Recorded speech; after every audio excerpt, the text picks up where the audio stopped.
50 Cent has recently dropped a bombshell interview that could send shockwaves through the music industry, stirring up drama and controversy like never before.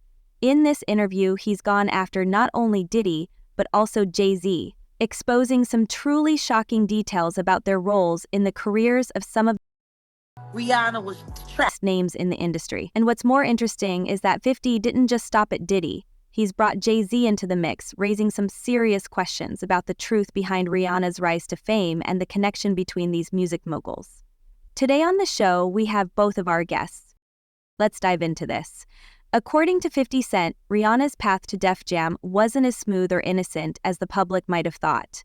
In fact, 50 suggests that Rihanna was trafficked to the label. Rihanna she had really never even been heard of at this point. And you walked up to me and said, that's my artist.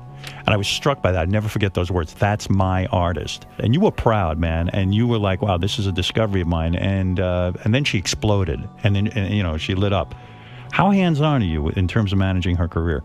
Well, we actually manage her now. We didn't manage her in the beginning. I signed her as an artist on Def Jam. How'd you know? Where do you meet? Where do you find a girl like that? She actually walked into my office. She has a lawyer, Scott Felcher, and he knew Jay Brown, who works with me, and they made the introduction. He played him this song, Upon the Replay, which was her first single she had. Into a terrifying situation. She accuses Chris Brown of drugging and raping her at a party on this yacht. And this yacht was docked outside of Combs' Miami mansion back in December of 2020. And that essentially, she was walking into a trap. As the champagne flowed and music pulsed, Brown allegedly handed her drink after drink. She said, quote, "I don't remember if I saw him pour it, but I just drank it, and he just hands me another drink." She says in the documentary, "As I'm standing there, I did start to feel kind of tired and my body was feeling a little heavy. And that is when Brown allegedly led her to a bedroom on the yacht, sprawled out on the bed, and then climbed up on top of her. And literally through tears, she says on the documentary how she couldn't move. And that is when she says Chris Brown assaulted her. The details are stomach churning, but Doe describes feeling so disgusted as Brown allegedly kissed her and literally muffled her protests so she couldn't scream out.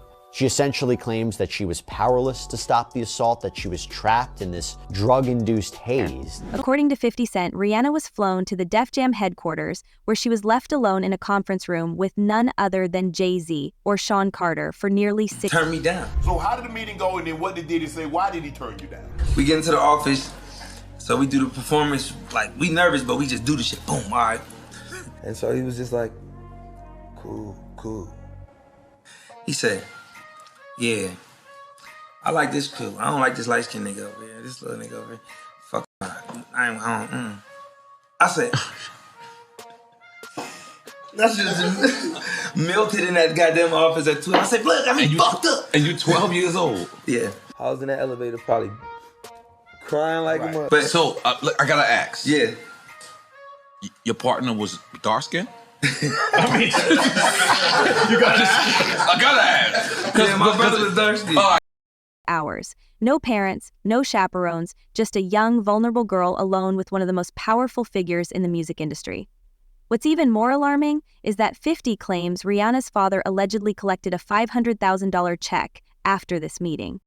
This, 50 says, was the start of Rihanna's career at Def Jam, an incredibly fast-track deal that some are calling the quickest in the history of the label.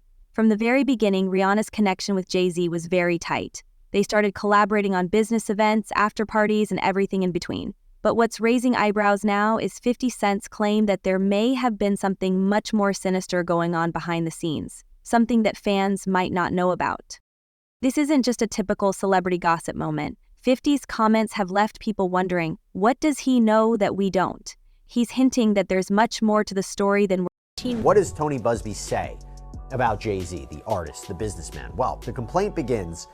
Defendant Sean Combs, along with his longtime friend and collaborator, Sean Carter, drugged and raped a 13-year-old girl at an after-party following the 2000 Video Music Awards. Another celebrity stood by and watched as Combs and Carter took turns assaulting the minor. Many others were present at the after-party but did nothing to stop the assault. Combs had been allowed for years to conduct himself in this manner without any consequences. He believes he is above the law. He is not. His close friend Sean Carter has been with Combs during many such instances described herein. Both perpetrators must face justice. So that seems to suggest that Sean Carter, Jay-Z, was not only present or participated in this alleged, what is essentially a crime, but for other instances. And that's really interesting. That's why I bring up this idea of could he that has been well documented from the late 1990s to the present.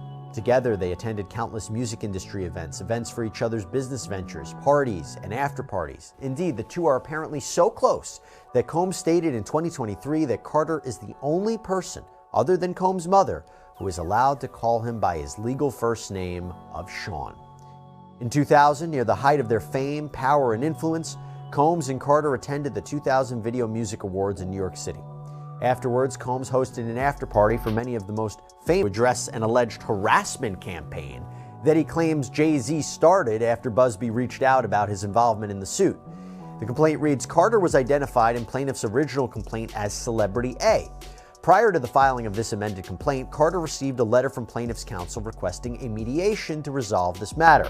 Upon present information and belief, Jay-Z responded to said letter by not only filing an utterly frivolous lawsuit, the one that I mentioned before, but by also orchestrating a conspiracy of harassment, bullying, and intimidation against plaintiff's lawyers, their families, employees, and former associates in an attempt to silence plaintiff from naming Jay-Z herein.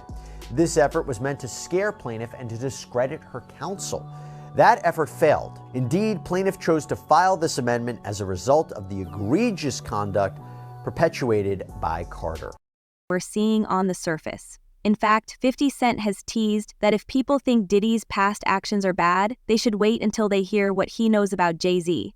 What could possibly be worse than the drama surrounding Diddy? Well, 50's implying that Jay-Z's marriage to Beyoncé might be just a business arrangement, adding yet another layer of intrigue to the whole situation. Now, inside the building, plaintiff recognized many celebrities as she entered what appeared to be a large living room or foyer containing a large crowd.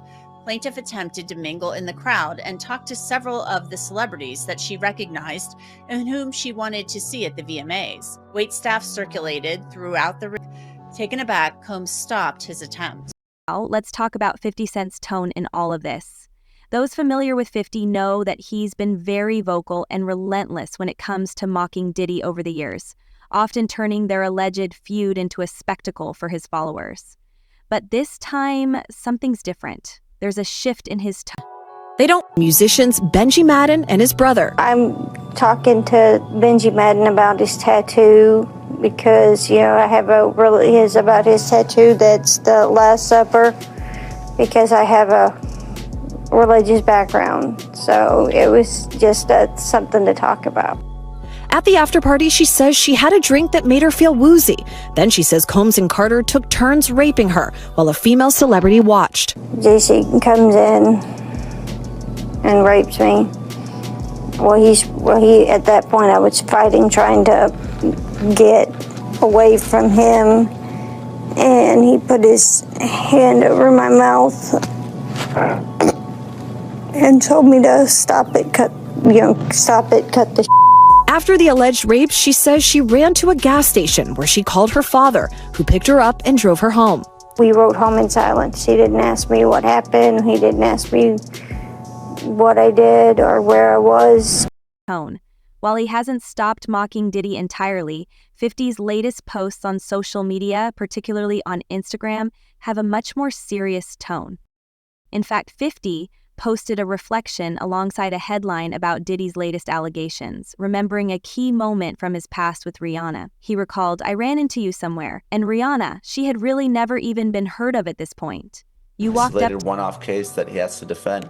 Or potentially it could be a Me Too type situation where other victims come forward. Obviously, we saw that with Diddy and Cassie Ventura. So the coming days and weeks are really going to be telling. And Tony Busby says he has more than 100, maybe up to 300 victims he's representing. So it's going to be interesting to see if any of them also name Jay-Z. And Nima, if such a high-profile name like Jay-Z has come out, could more celebrity names be tied to these lawsuits? What do you think we can expect? No question. This may just be the first celebrity domino, and Jay-Z was unmasked as celebrity A, but let's not forget there's a celebrity B in that same lawsuit that allegedly witnessed the sexual assault, a female celebrity. And there was someone who went on CNN earlier this week and said that his sexual assault was witnessed by another celebrity as well. So I think we're going to see more celebrity names identified